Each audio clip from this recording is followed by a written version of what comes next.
오진수는 퇴직하던 날을 아직도 또렷이 기억한다. 32년 동안 한 번도 지각하지 않았던 공기업 생활의 마지막 날, 동료들은 박수를 쳤고 그는 고개를 숙여 인사했다. 집으로 돌아오는 길, 그는 아내와 함께할 평범한 노후를 떠올렸다. 아침엔 함께 산책을 하고 점심엔 간단한 반찬으로 밥을 먹고 저녁엔 뉴스 대신 여행 이야기를 나누는 살. 그에게 퇴직은 끝이 아니라 둘의 시간이 시작되는 지점이라 믿었다. 그러나 집안의 공기는 그가 상상한 것과 달랐다. 아내 김현정은 그가 집에 있는 시간이 늘어날수록 말수가 줄었다. 아침에 일어나 커튼을 여는 것조차 왜 벌써 일어나서 집을 어슬렁거리냐는 말로 돌아왔다. 그는 눈치를 보며 청소기를 돌렸고 설거지를 했고 반찬을 덜어냈다. 하지만 무엇을 해도 그건 내가 하던 방식이 아니야라는 말이 따라왔다. 시간이 지나자 말은 더 노골적으로 변했다. 하루 종일 뭐 했어? 연금 받는다고 집에만 있으면 사람이 무뎌져. 아내는 보험 설계사 시절의 인맥을 유지하며 외출을 즐겼고 그는 집을 지키는 사람이 되었다. 어느 순간부터 그는 남편이 아니라 집에 있는 사람이 되었고 그 사실을 가장 먼저 알아챈 사람은 바로 자신이었다. 결정적인 순간은 가족 모임에서 찾아왔다. 아이들과 손주가 모인 자리에서 누군가 그의 은퇴 생활을 묻자 아내는 웃으며 말했다. 이 사람요? 퇴직하고 나서 집에만 있어요. 요즘은 다들 뭘 하면서 사는데. 그 말에 방안이 잠시 조용해졌다. 아무도 악의는 없다는 표정이었지만 그 순간 오진수는 깨달았다. 자신이 이 집에서 더 이상 존중받는 존재가 아니라는 것을.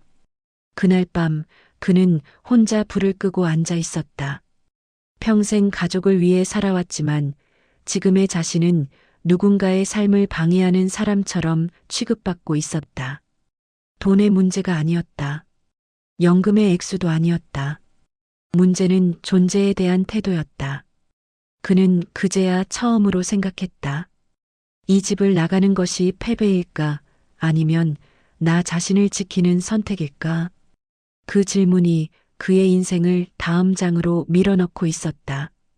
퇴직 후 몇 달이 지나자 오진수의 하루는 이상할 만큼 조용해졌다.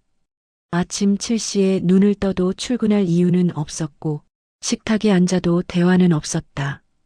아내 김현정은 휴대폰으로 일정표를 훑으며 말하곤 했다. 오늘 누구 만나고 저녁엔 약속 있어. 그 말 끝엔 늘 같은 뉘앙스가 따라붙었다. 당신은 굳이 알 필요 없어. 오진수는 작은 즐거움을 찾으려 했다. 퇴직 전부터 모아두었던 카메라를 꺼내 동네 하천을 따라 사진을 찍기 시작했다. 빛이 물에 반사되는 순간 갈대 사이로 바람이 지나가는 장면. 그는 오랜만에 내가 살아있다는 감각을 느꼈다. 하지만 그 기쁨은 오래가지 않았다. 아내는 카메라를 보며 말했다. 그거 얼마짜리야? 돈 들여서 그런 거 할 여유가 있어? 그 말에 그는 카메라를 다시 상자에 넣었다. 며칠 뒤 아내는 식탁에서 무심하게 말을 꺼냈다. 연금만으로는 부족해. 요즘 경비자리나 주차 관리 같은 거 많다던데. 그 말은 제안이 아니었다. 지시였다. 오진수는 순간 귀를 의심했다. 평생 성실히 일해온 자신에게 다시 쓸모를 증명하라는 요구. 그는 처음으로 깨달았다. 아내에게 자신은 동반자가 아니라 현금 흐름을 유지하는 장치였다는 것을. 그날 밤 그는 잠들지 못했다. 천장을 바라보며 숫자를 계산했다. 연금, 생활비, 남은 저축. 숫자는 아직 버틸 수 있다고 말하고 있었지만 마음은 이미 무너지고 있었다. 무엇보다 견딜 수 없었던 건 돈의 문제가 아니라 존재의 위치였다. 사람이 아니라 수입으로 평가되는 삶. 그는 조용히 결심했다. 이 관계 안에서 더 버티는 것이 가족을 위한 일인지 아니면 스스로를 파괴하는 일인지 정면으로 마주하기로. 그날 이후 오진수의 마음속에서 이혼이라는 단어가 처음으로 현실적인 선택지로 떠올랐다. 그날은 특별할 것 없는 가족 모임이었다. 아이들이 오랜만에 집에 온다는 이유로 아내 김현정은 아침부터 분주했다. 식탁엔 고기와 반찬이 가득했고 오진수는 그릇을 나르며 조용히 자리를 도왔다. 그는 괜히 기대했다. 오늘만큼은 평범한 대화가 오가기를, 퇴직 이후의 삶을 묻는 말이 비난이 아니라 안 보이기를. 식사가 중반쯤 지났을 때였다. 사위가 웃으며 물었다. 아버님, 요즘은 뭐 하세요? 그 질문에 방 안의 시선이 잠시 오진수에게 모였다. 그는 잠깐 숨을 고르고 말하려 했다. 사진을 조금. 그때 아내가 말을 끊었다. 아, 이 사람요? 퇴직하고 나서는 집에만 있어요. 요즘 노인들 다 뭐라도 하면서 사는데. 웃음 섞인 말투였지만 그 문장은 칼처럼 꽂혔다. 아이들은 아무 말도 하지 않았다. 손주는 숟가락으로 밥을 휘저었고 사위는 물을 마셨다. 아무도 악의는 없었지만 그 침묵이 오진수에게는 동의처럼 느껴졌다. 그는 깨달았다. 자신이 이 가족 안에서 이미 설명해야 하는 존재가 되어버렸다는 것을. 집으로 돌아온 뒤 그는 혼자 거실에 앉아 있었다. TV는 켜져 있었지만 무슨 내용인지 전혀 들리지 않았다. 아내는 방으로 들어가며 말했다. 괜히 말 꺼내서 분위기 이상하게 만들지 마. 그 말은 변명이 아니었다. 경고였다. 그날 밤 오진수는 처음으로 이혼을 도피가 아니라 선택으로 생각했다.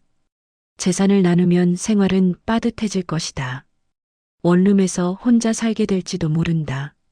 하지만 적어도 누군가의 식탁에서 존재를 증명하지 않아도 되는 삶.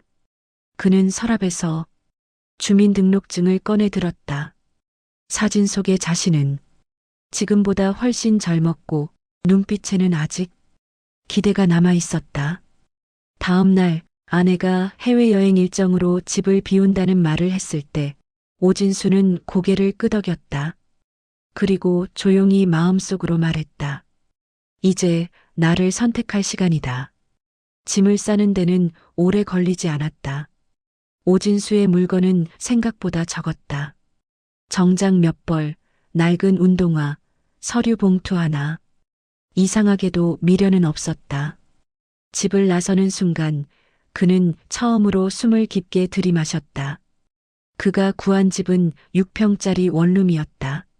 창문 하나, 싱크대 하나, 좁은 화장실. 처음 문을 열었을 때 그는 잠시 멈춰섰다.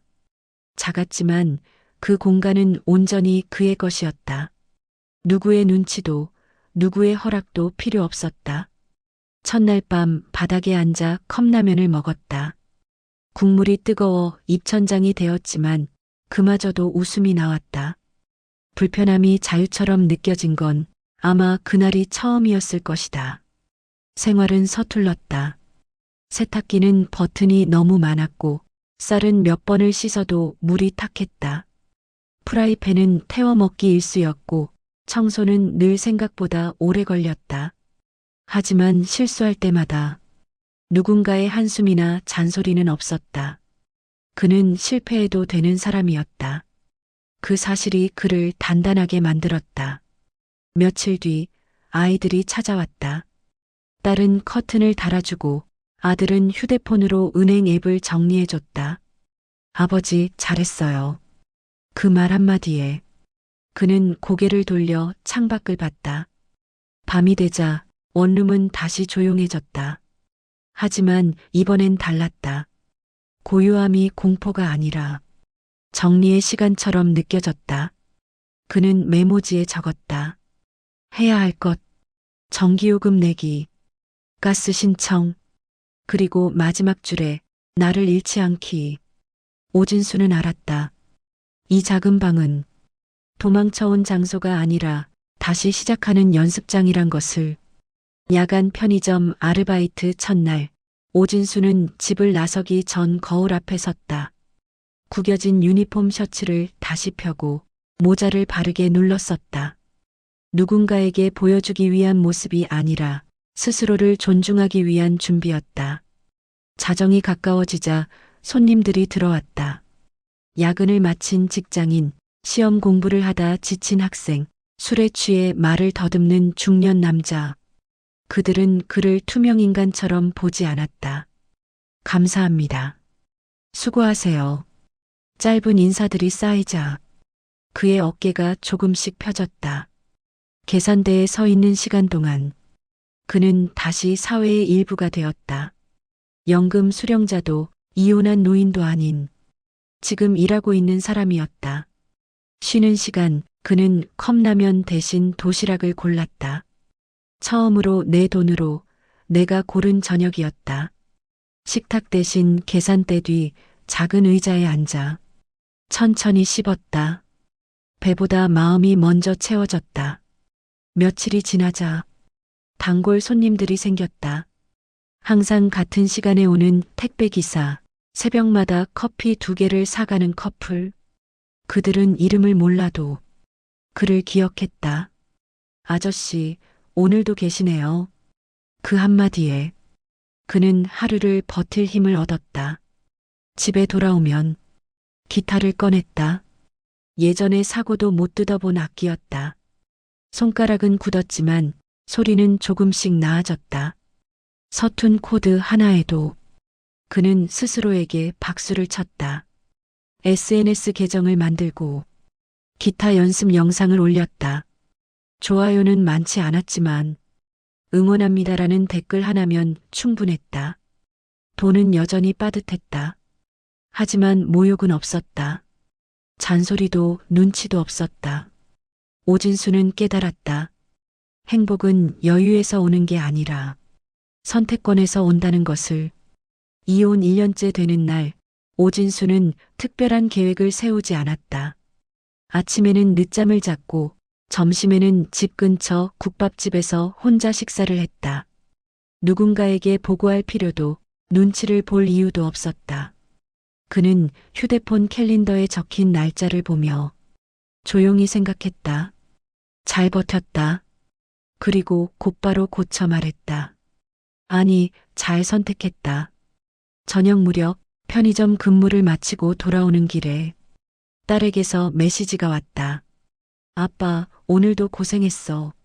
아들은 주말에 들러서 전구 좀 갈아주겠다고 했다. 아이들은 아버지를 불쌍하게 보지 않았다. 자기 인생을 스스로 책임지는 사람으로 존중해주고 있었다. 그 사실 하나만으로 그는 충분히 잘 살아가고 있다고 느꼈다. 그는 이제 같은 처지의 사람들에게 말을 건다.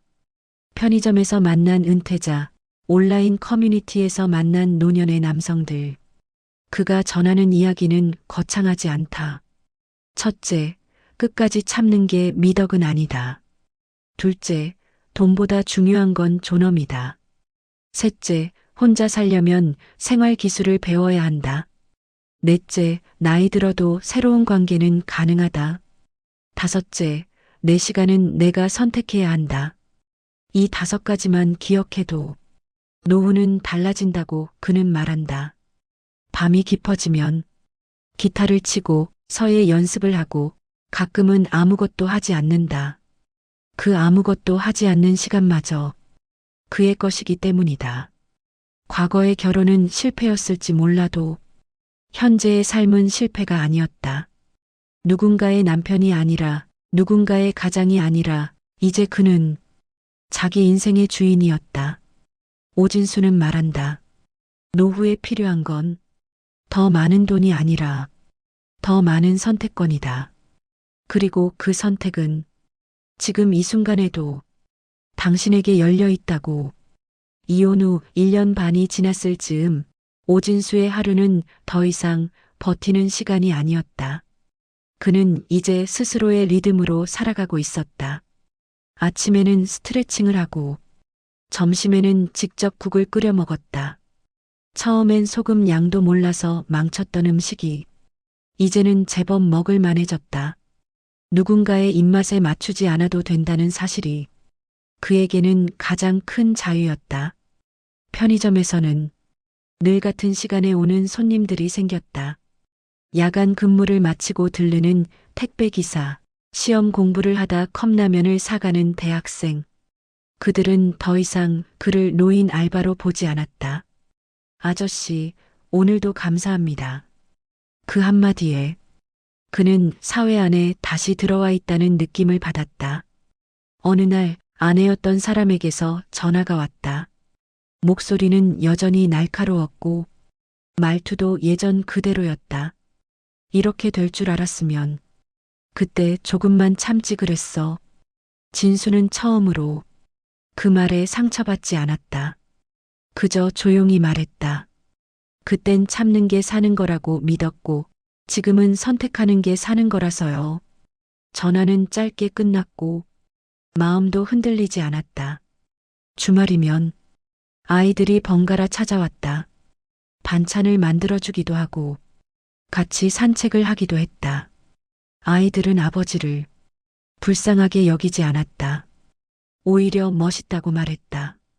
그 순간 진수는 확신했다. 자신의 선택이 아이들에게도 다른 삶의 가능성을 보여주고 있다는 걸. 진수는 더 이상 누군가의 인생을 대신 살아주지 않는다. 그리고 누군가에게 자기 인생을 맡기지도 않는다. 혼자가 된 것이 아니라 비로소 나로 살아가게 된 것. 그것이 이혼 이후 그가 얻은 가장 큰 재산이었다. 이혼 후 2년째 봄, 오진수는 어느새 동네에서 얼굴이 익은 사람이 되어 있었다. 편의점 앞 벤치에서 잠시 쉬면 이웃들이 먼저 인사를 건넸다. 오늘도 근무세요? 기타 연습은 잘 돼요? 그는 더 이상 설명하지 않아도 되는 사람이었다. 그저 이곳에 존재하는 사람, 그걸로 충분했다. 진수는 구청 문화센터에서 서예 초급반 강의를 시작했다. 전문가는 아니었지만 퇴직 후 다시 배우는 사람으로서 사람들 앞에 서는 것이었다. 첫 수업 날 그는 떨리는 손으로 말했다. 잘 쓰는 법은 모르지만 계속 쓰는 법은 압니다. 그 말에 교실 안에서 웃음이 터졌다. 밤에는 여전히 편의점 근무를 했다. 돈 때문이 아니라 하루의 끝을 사회와 함께하고 싶어서였다. 계산대 너머에서 그는 더 이상 누군가에게 평가받는 사람이 아니었다. 손님들이 돌아간 새벽, 진수는 컵라면 하나를 먹으며 혼잣말처럼 중얼거렸다. 이 정도면 괜찮은 인생이지. 어느 날 SNS에 그가 쓴 글 하나가 조용히 퍼졌다. 은퇴 후 가장 힘든 건 돈이 아니라 존중이 사라지는 순간입니다. 그래서 저는 존중받는 삶을 선택했습니다. 댓글이 달렸다. 비슷한 처지의 사람들, 용기를 얻었다는 메시지들. 그는 처음으로 자신의 선택이 누군가에게 도움이 될 수 있다는 걸 느꼈다. 진수는 이제 안다. 행복은 큰 집이나 많은 돈이 아니라 스스로 선택한 하루가 쌓이는 것이라는 걸. 누군가의 남편으로, 누군가의 가장으로, 누군가의 연금으로 살았던 시간은 끝났다. 지금 그는 그냥 오진수다. 그리고 그 이름으로 사는 삶이 이제 막 가장 단단해지고 있었다.